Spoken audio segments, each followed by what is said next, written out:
Përshëndetje të dashur miq të televizionit Nova, jeni me edicionin e lajmeve në gjuhën shqipe. Zëvendës asistenti i sekretarit amerikan Hojti në bazë të burimeve zyrtare pritet gjatë ditës së nesërme të qëndron në Shkup për një vizitë zyrtare me liderët e 4 partive politike. Ardhja e Hojti le të nënkuptohet se presioni ndërkombëtar para klasës politike është në rritje të vazhdueshme. Ky presion kuptohet të jetë edhe sikur i fundit nga faktori ndërkombëtar dhe se liderët do të jenë të shtruar para një zgjedhjeje përfundimtare. Hojti, zëvendës asistenti i sekretarit amerikan në bazë të burimeve, pritet që gjatë ditës së nesërme të qëndron në Shkup për një vizitë zyrtare me liderët e 4 partive politike. Ardhjen e Hojti nënkuptohet se presioni ndërkombëtar para klasës politike është në rritje të vazhdueshme për arritjen e një zgjidhje të pranueshme para zgjedhjeve të 5 qershorit, të cilat janë në pikpyetje të mëdha. Por edhe ky paralajmërim për ardhjen e Hojti nuk ka ulur tensionet në mes liderëve politik, por ky presion kuptohet jetë edhe sikur i fundit, edhe se liderët do të jenë të shtruar para një zgjidhje përfundimtare. Edhe pse për akoma nuk ka një agjendë të përpiluar, por mësohet vetëm se ajo se ambasada amerikane ka informuar liderët politik për takimet e nesërme. Të sqarojmë se kohë më parë apo më konkretisht në muajin mars ka qenë në Maqedoni, atëherë kur kriza e thellë politike filloi të futet në pozicionin patët. Theksoi aso kohë edhe bashkëpunimin e pakompromis që duhet të manifestonin partitë politike ndaj prokurorisë speciale, e cila meriton sipas tij të jetë jo politike dhe e pavarur. Gjykata administrative e ka pranuar padinë e Komisionit Shtetëror Zgjedhor me të cilën e padiste drejtorinë për mbrojtje të dhënave personale, pas vendimit për tërheqje të listës zgjedhore dhe listën e të dhënave të paqëndrueshme nga faqja e internetit të KSZ-s. Gjykata administrative e ka anuluar vendimin e përkohshëm të drejtorisë për mbrojtje të dhënave personale të datës 29 mars të këtij viti. Gjykata administrative e ka pranuar padinë e Komisionit Shtetëror Zgjedhor me të cilën e padiste drejtorinë për mbrojtje të dhënave personale, pas vendimit për tërheqje të listës zgjedhore dhe listën e të dhënave të paqëndrueshme nga faqja e internetit të KSZ. Gjykata administrative e ka anuluar vendimin e përkohshëm të drejtorisë për mbrojtje të dhënave personale të datës 29 mars të këtij viti. Me vendimin e përhershëm ju ndalua Komisioni Shtetëror Zgjedhor të sigurojë qasje elektronike deri te lista zgjedhore e publikuar në webfaqen izbiraçki.spisok.gov.mk. Nga KSZ atëherë reaguan duke thënë se kanë vepruar në pajtim me kodin zgjedhor dhe se publikimi i listës së zgjedhësve është bërë me përkrahje nga qeveria, si dhe se kodi zgjedhor është në pajtim me ligjin për mbrojtje të dhënave personale. Sot Ministri për Investime të Huaja Arlind Zeqiri në bashkëpunim me Ministrin e Ekonomisë dhe Esnafin e Qartësisë së Shkupit realizoi takim me delegacion të lartë biznesesh nga Turqia, pjesë e Federatës së Bizneseve nga Anatolia, ku afër është prezantuar biznes oferta e Maqedonisë. Në takim u prezantuar në hapa që Maqedonia në vitet e fundit ka bërë një ngritje mjaft impresive në listat botërore sa i përket krijimit të lehtësive në ngritjen e bizneseve, gjithsesi investimet nga jashtë. Sot Ministri për Investime të Huaja Arlind Zeqiri në bashkëpunim me Ministrinë e Ekonomisë dhe Esnafin e Qartësisë së Shkupit realizoi takim me delegacionin të lartë biznesesh nga Turqia, pjesë e Federatës së Bizneseve nga Anatolia, ku nga afër është prezantuar biznesi oferta e Maqedonisë. Në takim u prezantuan hapat që Maqedonia në vitet e fundit ka bërë një ngritje mjaft impresive në listat botërore sa i përket krijimit të lehtësive në ngritjen e bizneseve, gjithsesi investimeve nga jashtë. Në vazhdim Zeqiri prezantoi strategjinë që ndjek qeveria e vendit në tërheqjen e investitorëve të huaj. Shtyllat që mbajnë në këtë strategji janë krijimi i klimës për investime, ngritja e GDP-së, synimi për bërjen e Maqedonisë destinacionin më të volitshëm për të hapur biznes në Evropë, intensifikimin si dhe vazhdimi i reformave e të tjerë. Po ashtu referuan për lehtësirat që ofron vendi i tij për ngritjen e bizneseve duke përfshirë kohën e shkurtë që nevojitet për një gjë të tillë dhe mungesën e barierave burokratike ose thjeshtësimin e procedurave doganore. Janë prezantuar lista dhe grafikone që tregojnë ngritjen e Maqedonisë gjatë viteve të fundit drejt kreut të tyre. Në rangimin e Bankës Botërore për lehtësitë në bërjen e biznesit, ajo në vitin 2008 ka qenë në vendin e 94, ndërsa në vitin e fundit është ngjitur në top 20 vendet e para. Delegacioni i bizneseve nga Turqia të përfaqësuar nga Fatima Semis, kryetarja e Federatës së Bizneseve nga Anatolia, ftoi ministrin Zeqiri në vizitë zyrtare në Turqi për të prezantuar në biznes forume që kjo Federatë Biznesesh do të organizojë në të ardhmen.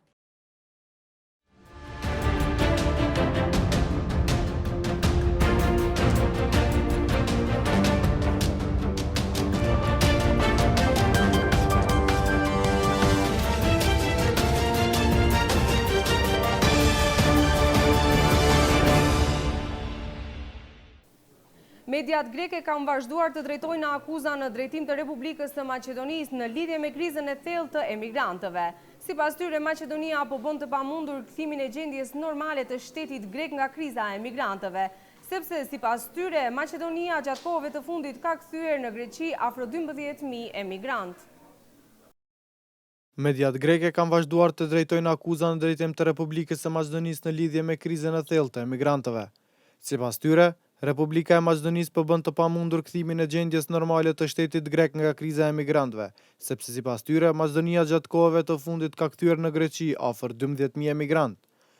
Natalia Spirova Kordic, kryeshefe e sektorit për marrëdhënie me publikun dhe protokollin në Departamentin për marrëdhënie me opinion dhe çështje strategjike pranë Ministrisë së Punëve të Brendshme të Greqisë, informoi se nga 8 marsi i këtij viti, kur vendet e BE-s mbyllën rrugën perëndimore ballkanike, për 2 muaj është parandaluar përpjekja për hyrje ilegale në Maqedoni e 11.803 migrantëve. Duke filluar nga 8 marsi i vitit 2016, që kur vendet anëtare të BE-s mbyllën rrugën ballkanike, e deri më 12 maj të vitit 2016, gjithsej janë zbuluar 11.803 migrantë, të gjithë në hyrje në Republikën e Maqedonisë, gjatë tentativës për kalimin ilegal të kufirit Maqedoni-Greqi dhe të njëjtit janë kthyer në Republikën e Greqisë. Çdo tentim për hyrje ilegale në Republikën e Maqedonisë është parandaluar nga nënpunësit e ushtrisë dhe policisë së bashku me nënpunësit e huaj policor të stacionuar për gjatë vijës kufitare. Ajo informoi se në periudhën prej 1 janari deri më 11 maj të vitit 2016 janë zbuluar gjithsej 19 vepra penale, trafikim të migrantëve, ndërsa kundër 23 personave janë ngritur kallëzime penale, të cilat tentuan që të trafikojnë gjithsej 319 migrantë. Administrata gjyqësore prej nesër sërish aktivizon në grevën me qëllim të realizohet kërkesa e tyre për pagesën e tatimeve të pagave në vlerë prej 35%. Njëjtë siç është parapartë të gjykuesit, prokurorët publik dhe nënpunësit në prokuroritë publike. Greva do të zhvillohet në gjykata dhe do të punohen vetëm lëndët urgjente. Administrata gjyqësore prej nesër sërish aktivizon grevën me qëllim të realizohet kërkesa e tyre për pagesën e tatimeve të pagave në vlerë prej 35%, njëjtë siç është parapartë të gjykatësit, prokurorët publik dhe nënpunësit në prokuroritë publike. Greva do të zhvillohet në gjykata dhe do të punojnë vetëm lëndët urgjente, ndërsa në një periudhë të caktuar të ditës, nënpunësit e gjykatave do të bëjnë grevë para gjykatave. Sekretari i përgjithshëm i administratës Tërpe Dejanoski dhe kryetari i shoqatës për administratë gjyqësore Borçe Mirçevski sot në konferencë për shtyp theksuan se greva do të zgjasë derisa nuk realizohet kërkesa e tyre. Deri sot, Ministria e Financave nuk ka vepruar sipas rekomandimit të qeverisë dhe prandaj greva vazhdon prej nesër. U bë thirrje kompetentëve që prej nesër sërish të ulemi në tryezën negociuese dhe të gjejmë mënyrë si kërkesa jonë të realizohet, me nënshkrimin e marrëveshjes e cila do t'i obligojë të dyja palët kontraktuese. Administrata gjyqësore fillimisht paralajmëroi se do të grevojnë më 3 maj, por vendimi për grevu anulua për shkak se u soll vendim për sigurimin e mjeteve financiare për rritje të kompensimeve dhe shtetasve të punësuarve në gjykata. Me vendimin ju rekomandua Këshillit Buxhetor të Gjykatave përmes Ministrisë së Financave të sigurojë mjete financiare për këtë qëllim.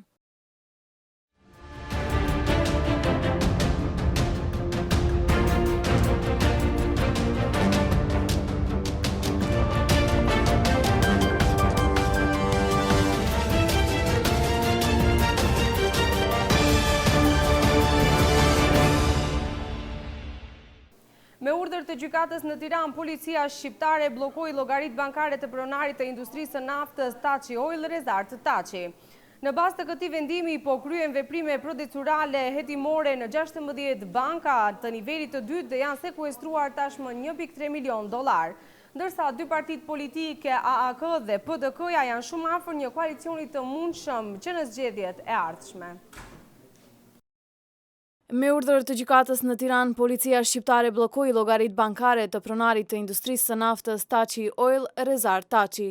Strukturat e specializuara kundër krimit financiar në Policinë e Shtetit në bashkëpunim me sektorin kundër pastrimit të parave dhe seksionin përkatës në drejtorinë vendore të Policisë së Qarkut Tiranë kanë vënë në sekuestro llogaritë bankare të shtetasit Resort Taçi sipas vendimit të gjykatës së shkallës së parë Tiranë. Në bazë të këtij vendimi po kryen veprime procedurale hetimore në 16 banka të nivelit të dytë dhe janë sekuestruar tashmë $1.3 milion nga llogaritë e shtetasit në fjalë. Ai akuzohet për fshehje tatimesh Taçi si pronari i rafinerisë Armo në Shqipëri, për 4 vite ka fshehur tatim në shumë prej rreth 6 milion eurove. Dy partitë politike që kanë reflektuar viteve të fundit rivalitetin më të madh të urrëties ndërpartijake, Aleanca për Ardhmërinë e Kosovës, si dhe Partia Demokratike e Kosovës, duket se kanë shkrirë akullin. Largimi i Hashim Thaçit nga kreu i partisë dhe ardhja e Kadri Veselit duket se ka zbutur aleancën e Ramush Haradinajt, e cila po bën kalkulime që në zgjedhjet e ardhshme të krijohet një koalicion me partitë e luftës. Deri më tani partia Ramush Haradinaj, Aleanca për Ardhmërinë e Kosovës, kishte vije të kuqe për Partinë Demokratike të Kosovës, por që tani ka ndryshuar kurs, duke shprehur gatishmërinë që të bashkëpunojë me partinë e Kadri Veselit. Arsyeja pse Aleanca për Ardhmërinë e Kosovës ka hequr vijat e kuqe është ikja e Hashim Thaçit, që konsiderohej një politikan gucakeq. Ndonse partia Haradinaj shprehet kundër koalicionit me Partinë Demokratike të Kosovës dhe Lidhjen Demokratike të Kosovës aktualisht, por nuk e ka mohuar këtë gjë pas zgjedhjeve që ata po i kërkojnë të parakohshme. Në ceremoninë solemne në Selanik sot zyrtarisht filloi ndërtimi i gazopërçuesit transadriatik në territorin e Greqisë. Në ceremoni morën pjesë kryeministri grek Aleksis Tsipras, ministri grek i mjedisit jeshor dhe energjetik Panos Skurletis, si dhe ministrat e energjisë së Azerbajxhanit dhe Bullgarisë, Natig Aliyev dhe Temnushka Petkova. Gazpërçuesi TAP do të fillojë në kufirin greko-turk në Maricë, duke kaluar përmes territoreve të Greqisë veriore, Shqipërinë jugore dhe në fundin e detit Adriatik dhe do të përfundojë në pjesën jugore të Italisë. Përmes këtij gazpërçuesi do të përçohet gaz natyror nga burimet azerbaixhanase në rajonin e detit Kaspik deri te shfrytëzuesit në Greqi, Shqipëri dhe Itali, si dhe më tej në Evropën perëndimore.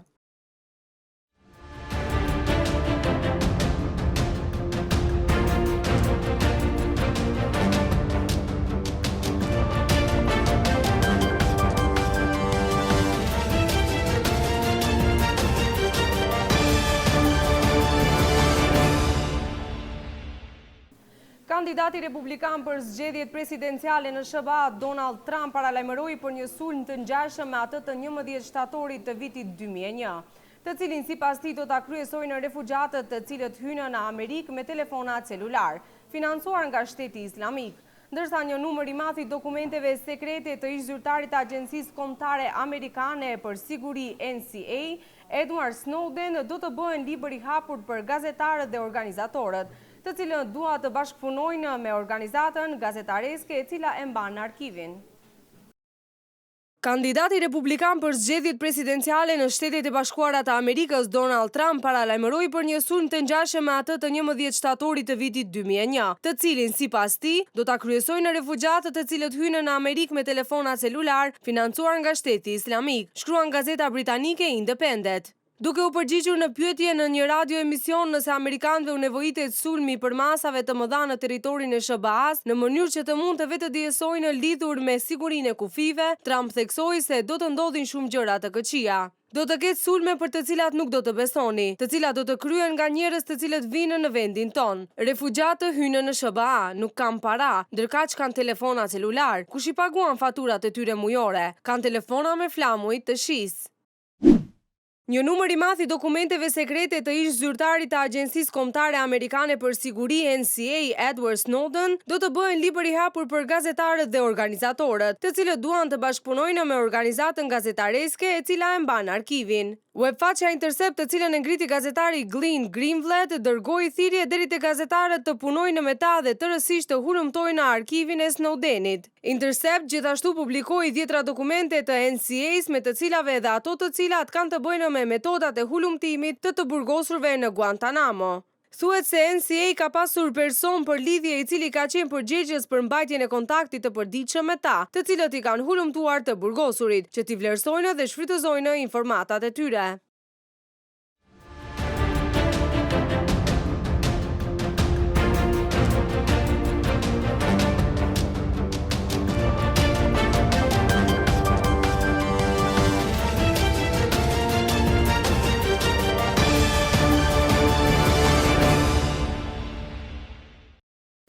Për herë të parë parë në historinë e saj, Shkëndija e Tetovës fiton Kupën e Maqedonisë në futboll. Skuadra e drejtuar nga trajneri bosnjak Bruno Akrapovic në finalen e zhvilluar në stadiumin Filipi II të Shkupit, arriti të triumfoj 2-0 ndaj Rabotničkit. Ndërsa kur jemi te sporti, kur kanë mbetë edhe 25 ditë nga fillimi i kampionatit europian në futboll, do t'ju sjellim 10 informacionet më interesante të kampionatit. Për herë të parë në historinë e saj, Shkëndija e Tetovës fiton Kupën e Maqedonisë në futboll. Skuadra e drejtuar nga trajneri bosnjak Bruno Akrapovic në finalen e zhvilluar në stadiumin Filipi II të Shkupit, arriti të triumfojë 2-0 ndaj Rabotničkit.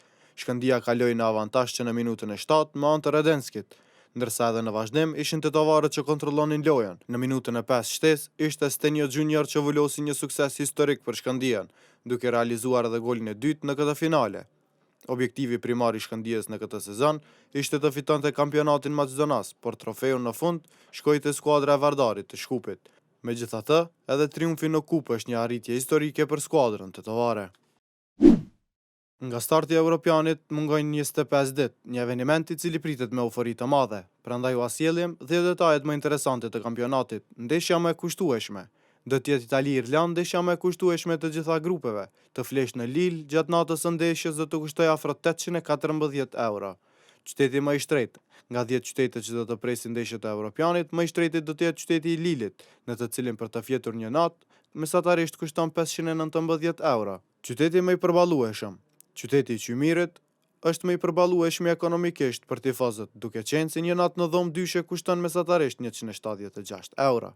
Ndeshja më pak e kushtueshme do të jetë Shqipëri-Zvicër, ndeshja e parë e grupit për këto dy skuadra, e cila do të luhet më 11 qershor, pikërisht në Lens.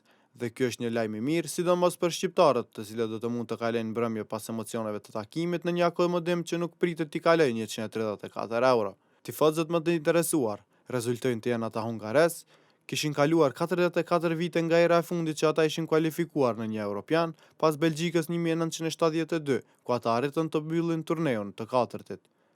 Tifozët më pak të interesuar, rusët. Nga platforma e analizuar për popujt për të qenë të pranishëm në Europian, rezulton se rusët janë më të ftoftë kundrejt një udhëtimi drejt Francës. Më kopracët dhe dorëlëshuarit, më kursimtarët rezultojnë të jenë çekët. Këta nuk janë gati që të paguajnë më shumë se 265 euro në natë në një dhomë dyshe gjatë turneut francez, ndërsa më dorëlëshuarit janë zvicranët, të cilat janë gati të paguajnë minimalisht deri në 436 euro në natë. Tifozët më optimist, padyshim se janë francezët, të cilat presin shumë në këtë Europian, ndoshta pse do të jetë fakti se luajnë në shtëpi, por ndoshta edhe për faktin se cilësia kombëtare së tyre është mjaft e madhe. Sa japonez në finale. Pas francezëve dhe zvicranëve, më të interesuarit për të shijuar finalet e Europianit janë japonezët. Edhe pse shteti i tyre është mijëra kilometra larg Evropës, Euro 2016 shihet si një eveniment që nuk duhet humbur këtë verë nga japonezët. Italianët tifoz nga divani. Italianët janë të 14-tit në renditjen e sportazhëve më të interesuar për të qenë në Francë dhe për të mbështetur kombëtaren Antonio Contes. Por në të njëjtën kohë, italianët janë edhe më pesimistët për arritjen e mundshme në finale të përfaqësuesës së tyre. Të nderuar shikues, ishte kjo e tëra që kishim përgatitur për këtë edicion të lajmeve. Ju faleminderit për vëmendjen, mirupafshim.